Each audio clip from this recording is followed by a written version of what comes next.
오늘 하나만 더 읽읍시다. 자, 이번엔 다시 제 나라로 갑시다. 제 나라로.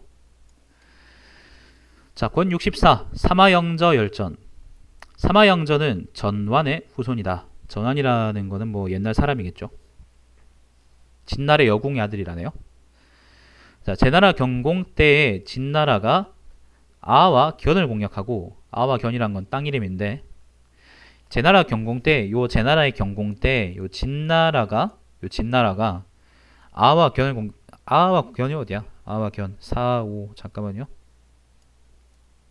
아와 견은 아마 다 전부 다 요 근처 땅인 것 같아요. 아와 견을 공격하고, 여기 일단 연나라가, 이번에는 또 연나라가 그 하상을 침범하였는데, 하상이라는 건 아마도 황하의 북쪽, 황하의 남쪽이라네. 황하가 어느 거죠? 황하가 지금 요 땅인데 아마 요 근처 땅이라는 걸 얘기하는 것 같네요. 제나라가 좀 많이 곤란한 때였다 얘기하는 것 같습니다.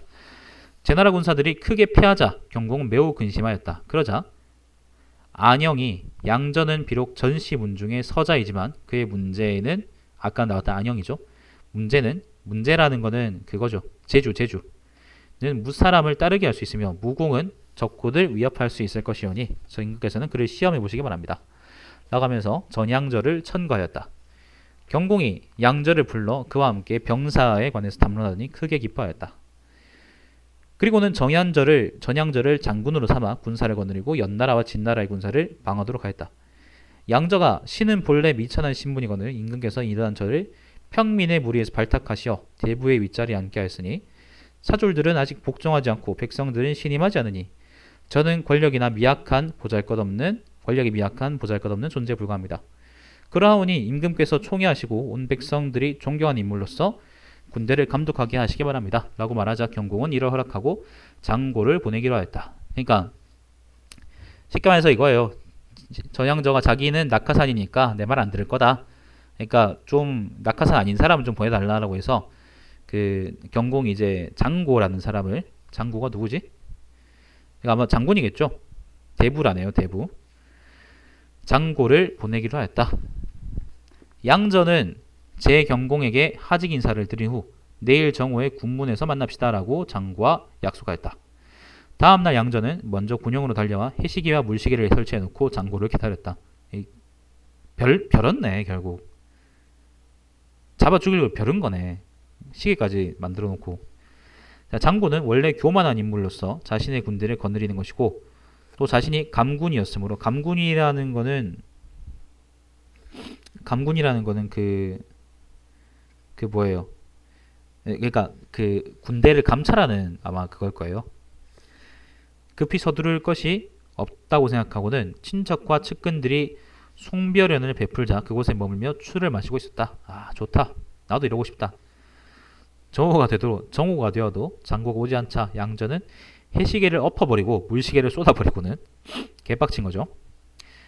군영으로 돌아가 군대를 순시하고 사병들을 지휘하고 군령을 선포했다. 군령이 다 선포되고 저녁 때가 되어서야 장고가 도착했다. 양저가 어찌 약속 시간에 늦었소? 라고 말하자 장고는 사죄하며 대부와 친척들이 송별연을 열어주어 늦었소? 라고 하였다.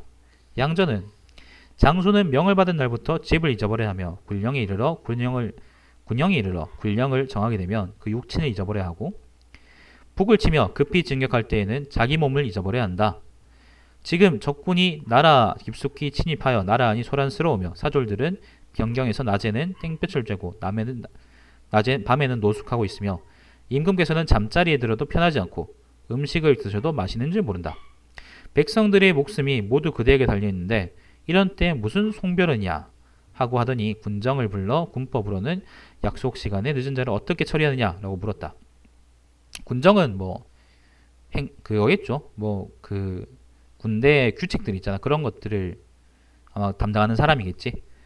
군정은 참형에 처합니다. 라고 대답하였다. 목 잘라야 된다고요.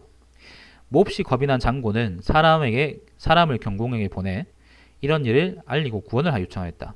떠나간 사자가 돌아오기도 전에 양전은 장고를 참수형에 처하여 정군의 본보기로 보이니 정군의 병사들이 모두 두려움에 떨었다. 얼마 후에 경공이 보낸 사자가 부조를 들고 장고를 사면시키려고 말을 달려 군중으로 들이닥쳤다. 그러자 양저가 장수는 군중에 있는 한 임금의 명령이라도 받아들이지 않을 수 있는 것이다 라고 하고는 군정에게 말을 타고 군중을 달린 자는 군법상으로 어떻게 해야 되느냐 라고 물었다. 군정이 참형에 처합니다 라고 말하자 일하기 쉽네요. 전부 다 죽이면 되네.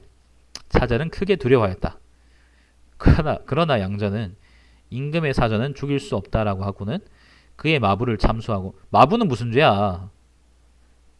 수레의 왼쪽 부목을 잘라내고 왼쪽 견말에 목을 베고는 정군에게 분부기를 보였다. 양전은 사자를 보내 임금에게 보고한 후 출전하였다. 양저가 뭐 한 겁니까? 사마양저가. 아까 처음에 얘기했잖아요. 사마양저는 낙하산이라고. 낙하산이잖아요. 그죠? 낙하산이니까 장고가 이제 왕의 총신이었단 말이에요. 그래서 그거를 목을 잘라가지고 자기 권위를 보인 거예요. 어쨌건 뭔가 일을 되려 그러면, 나서 싸우려 그러면은 수하들이 자기 말을 들어야 될 거 아닙니까? 그죠? 그걸 보인 겁니다. 양전은 사졸들의 막사, 우물아궁이, 식수, 취사, 문병, 의약 등의 일을 친히 보살피고 장군에게 주어지는 재물과 양식을 모두 사졸들에게 베풀어줘 자신은 사졸들과 함께 양식을 고루 나누었으며 특히 몸이 약한 사졸들을 잘 보살펴 주었다. 그러고는 3일 후에 병사를 통솔하니 병자들도 모두 함께 가기를 희망하며 앞을 다투어 용감하게 나서 양전을 위해 출전하였다. 진나라 군사들이, 아까 이쪽을 공격하고 있던 진나라 군사들이 이쪽이죠. 진나라 군사들이 이 소식을 듣고는 철수해버렸고 연나라 군사들도 이 소식을 듣고는 황하를 건너 해산해버렸다. 도망가버렸다. 그러자 양저가 그들을 추격하여 잃었던 영토를 수복하고는 병사들이 인솔하여 돌아왔다. 군대가 도성에 도착하기 전에 양저는 사졸들의 무장을 해제하고 군령을 취소하였으며 충성을 맹세하게 한 후에야 도성으로 진입하였다. 깽판 안 치게요. 경공과 모든 대신들은 교회로 영접을 나와 군사들의 노고를 위로하고 기선의 예식을 마친 후에 궁실로 돌아왔다. 경공은 양저를 접견하고는 그를 높여 대사마로 임명하였다. 전양저는 날이 갈수록 제나라에서 더욱 존경을 받게 되었다. 그래서 사마양저인 거예요. 원래 전양저였잖아요. 근데 후세 사람들이 이 사람을 사마양저로 부르는 거는 옛날에는 자기 관작이나 그런 것들을 자기 성으로 삼는 경우가 많았거든요. 그래가지고 이제 전양저에서 나중엔 사마양저라고 이제 성이 바뀌어버린 거예요. 대사마였으니까. 자, 여기서 읽겠습니다. 얼마 후 대부인 포씨, 고씨, 국씨의 무리들이, 포씨는 누구 우선이겠습니까? 포수가 우선이겠지. 양저를 시기하여 경공에게 중상모략하자 경공은 양저를 파면시켰으며 양저는 병이나 죽었다. 전기, 전표의 무리는 이 일로 인해서, 전기, 전표는 누구야? 아마 그 전양저의 친척들이었나봐요. 고씨, 국씨 등에게 원한을 품었다. 그 후 전상이라는 사람이 간공, 제나라 간공을 시해하고 나서 고씨, 국씨의 일가족을 모두 자살하였으며 포씨는 안 죽였네. 전상의 증손자인 전화에 이르러 제후로 자립하였고, 이게 이건 제가 조금 이따 설명드릴게요. 전화의 손자 전인제는 제위왕이 되었다. 제위왕은 병력을 사용하고 권위를 행사하며 전양제의 병법을 크게 본받았으니 이로써 제후들은 제나라에 입주하게 되었다. 자, 이건 제가 좀 설명드려야 될 것 같은데, 제나라는 성이 바뀝니다. 원래는 제나라가 어떤 나라죠?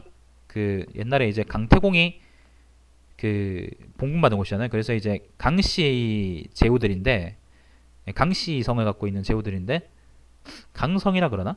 강씨라 그러면 안 되나? 아무튼 그러니까 성이 강인 거죠. 강. 근데 이게 나중에 이제 지금 방금 얘기한 것처럼 이제 전화나 전상 같은 사람들이 그 제후 자리를 찬탈해 버려요. 그러니까 강씨를 내쫓고 자기들이 이제 제후가 돼버린 거지. 그래서 그 이전을 보고 강제라 그러고요. 그 후를 보고 전제라 그래요. 제나라의 성이 바뀌어버린 거예요.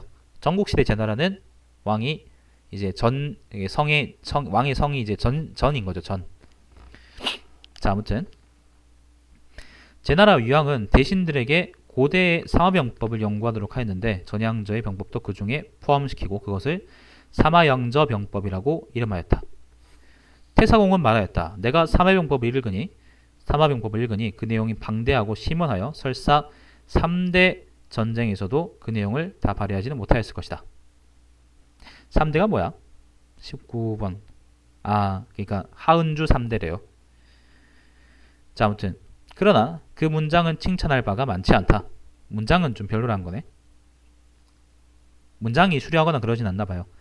양저라는 사람은 보잘것없는 작은 나라를 위해 군사를 움직였으니 어찌 삼화병법에 보이는 겸양의 예절을 지킬 겨를 있겠는가. 세상에는 이미 삼화병법이 많이 퍼져 있으므로 여기서는 논하지 않고 양저의 열전만을 기록하였다 라고 하였습니다. 요게 권 64 삼화영저 열전입니다. 여러분 재밌으신가? 권 65는 손자 오기 열전이네요. 요것도 되게 재밌겠네. 손호를 위하여 누웠구나. 손호를 위하여 누웠구나. 그런 말이 있는데 그게 이제 요 손자하고 오자에서 이제 그거죠. 유래한 말이죠. 자, 일단 오늘 요까지 하죠 뭐. 오늘은 요까지 하고 삼화영저는 그래도 그 누구야? 저 누굽니까 아까? 한비보다 좀 짧아서 좋다. 한비는 엄청 길어가지고. 자, 여기까지 하고 다음에 또 하는 걸로 하겠습니다. 예, 오늘 재밌게 들으셨는지 모르겠는데 계속 자리 지켜주신 그 겁쟁이 몽상가님 감사드리고 나중에 오셨지만 계속 들어주신 바밤바님께도 감사드립니다. 자, 오늘 방송 종료하겠습니다. 다음 시간에 또 뵙겠습니다.